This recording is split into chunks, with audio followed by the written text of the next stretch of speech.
전범기업인 미쓰비시를 상대로 소송 중인 근로정신대 할머니들이 우리 외교부의 무관심에 힘겨워하고 있습니다.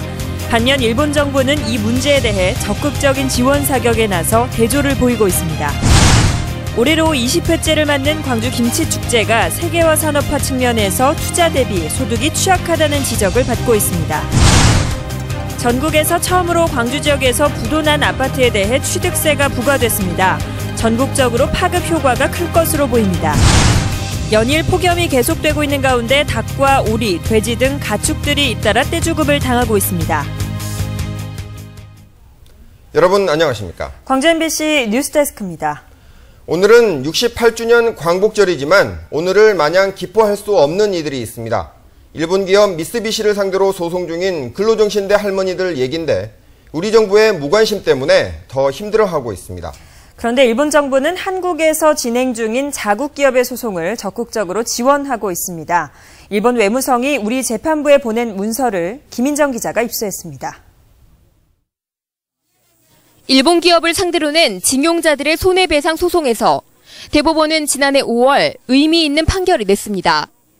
식민지배 자체가 불법이므로 강제징용도 불법이고 1965년 한일협정이 국민 개개인 간의 청구권까지 없앨 수 없다는 내용이었습니다. 이런 전향적 판결 이후 이어진 파기환송심에서는 징용자들의 승소가 잇따랐습니다. 하지만 우리 정부는 소송을 남일보듯 하고 있습니다. 사인 간의 소송, 즉 개인과 개인끼리의 소송에 정부가 입장을 내는 게 부적절하다고 밝히기도 하고 지난해 대법원 판결 이후 브리핑에서도 이런 소송들을 개인 간의 소송으로 치부합니다. 하지만 일본 정부는 다릅니다.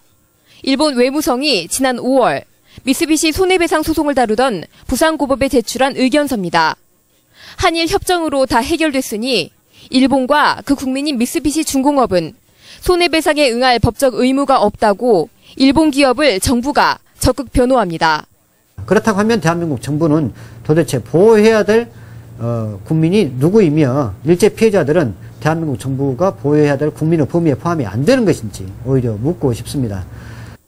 전범 기업을 보호하기 위해 한국 재판부에 의견서까지 보내는 일본 정부와 강제징용 피해배상 소송을 개인 소송이라며 나몰라라 하는 한국 정부.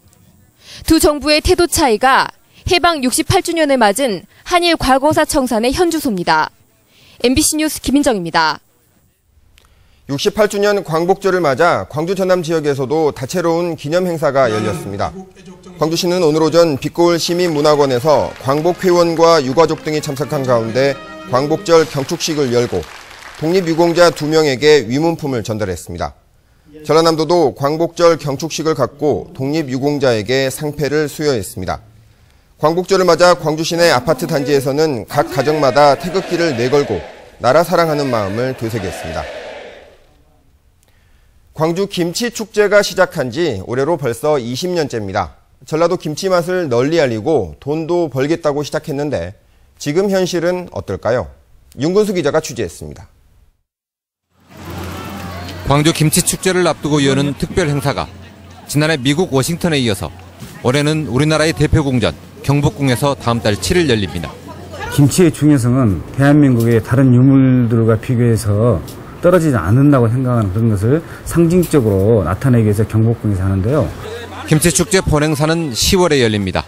올해로 벌써 20회째.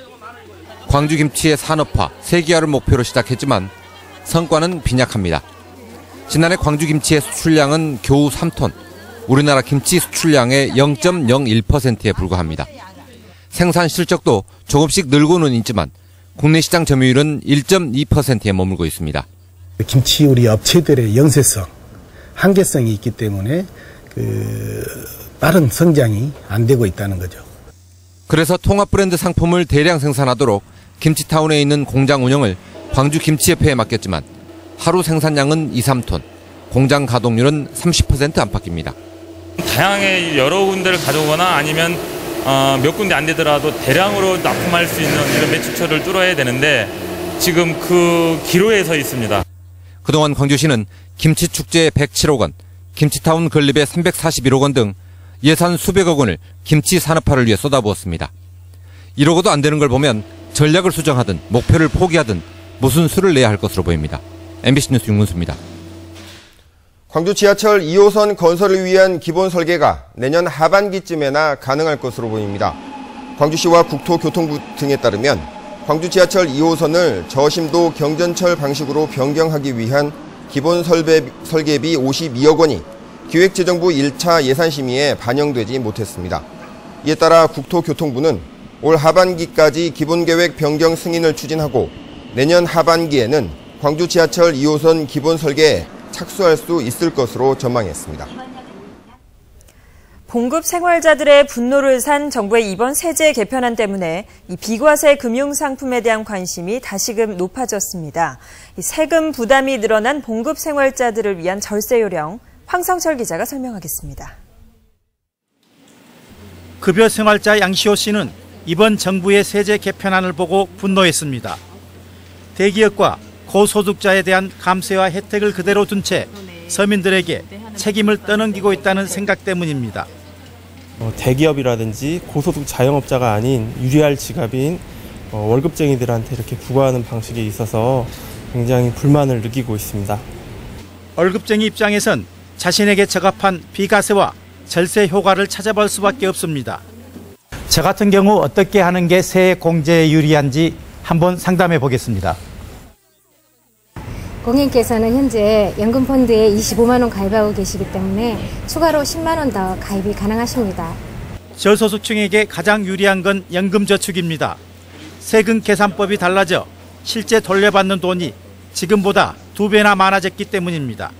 그런데 연금저축은 48만 원이기 때문에 아직까지 근로자들이 연금저축을 가입함으로써 절세 효과가 큰 상품이라고 볼 수 있습니다. 신용카드 소득 공제율은 현재 15%에서 10%로 내리고 직불카드와 현금 영수증은 현행대로 30%를 유지합니다. 보험상품의 경우 가입 후 10년이 지나면 비과세되고 금융소득 종합과세에서 제외됩니다. 이자소득세와 금융소득 종합과세를 평생 동안 면제를 받을 수 있는. 이번 정부의 세제 개편안은 봉급 생활자의 각종 공제를 축소해 근로자들의 조세 형평성 문제와 함께 상대적 박탈감이 커질 수밖에 없게 됐습니다. MBC 뉴스 황성철입니다. 전국에서 처음으로 광주 지역에서 부도난 아파트에 대해 취득세가 부과됐습니다. 광주시는 최근 지방세 세무조사 결과 주택건설 시행사의 부도로 아파트 분양자에게 주택보증을 환급한 뒤 소유권을 넘겨받은 주택보증회사 등 10곳에 44억 원의 취득세를 부과했습니다. 이번 조치는 대물 변제 형식으로 부도 아파트를 인수한 시점을 사실상 소유권을 넘겨받은 것으로 판단해 취득세 부과가 적법하다는 조세심판원의 결정에 따른 것입니다. 부도난 아파트에 대한 취득세 부과는 광주시가 처음이어서 향후 전국적으로 파급 효과가 클 것으로 전망됩니다.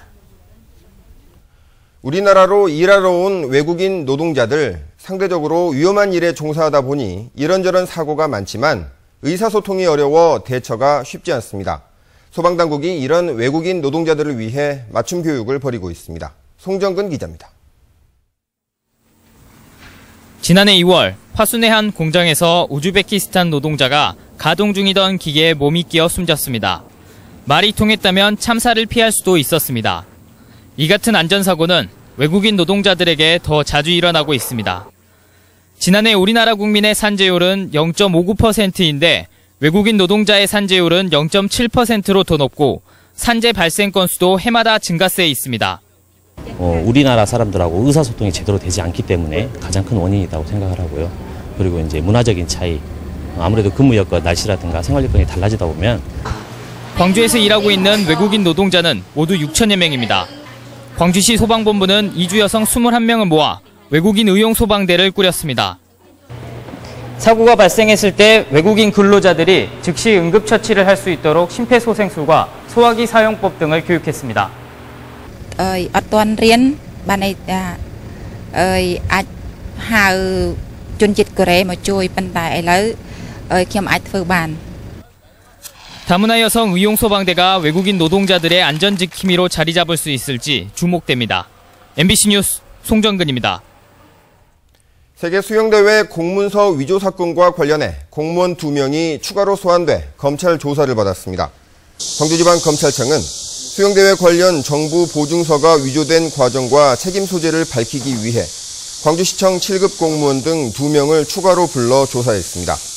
검찰은 김윤석 총장 등 유치위원회 관계자와 광주시청 공무원들 사이에 진술이 엇갈려 사실 확인 차원에서 추가 소환 조사를 벌인 것으로 알려졌습니다. 한편 공문서 위조 행위가 사익을 위해 이뤄진 게 아니라는 점 등이 고려돼 관련자 처벌 수위가 낮아질 거라는 관측도 나오고 있습니다. 연일 폭염이 계속되고 있는 가운데 폐사하는 가축이 크게 늘고 있습니다. 전라남도에 따르면 기록적인 폭염으로 닭 6만 6천여 마리가 떼죽음을 당하는 등 닭과 오리, 돼지 7만 5천여 마리가 폐사한 것으로 집계됐습니다. 전체 피해 농가는 27곳으로 비교적 더위에 강한 돼지가 폭염으로 폐사한 것은 올해가 처음입니다. 하지만 가축을 사육하는 농가의 재해보험 가입률은 전체 농가의 2.3%에 불과해 보상받을 길이 막막한 것으로 나타났습니다. 오랫동안 농지로 쓰지 않은 땅에 납골묘를 설치했다면 죄로 볼 수 없다는 판결이 나왔습니다. 광주지방법원은 지난 2011년 10월 농지 전용 허가 없이 영암군 소재 농지에 납골묘를 설치해 농지법 위반으로 기소된 63살 황모 씨에 대해 무죄를 선고했습니다.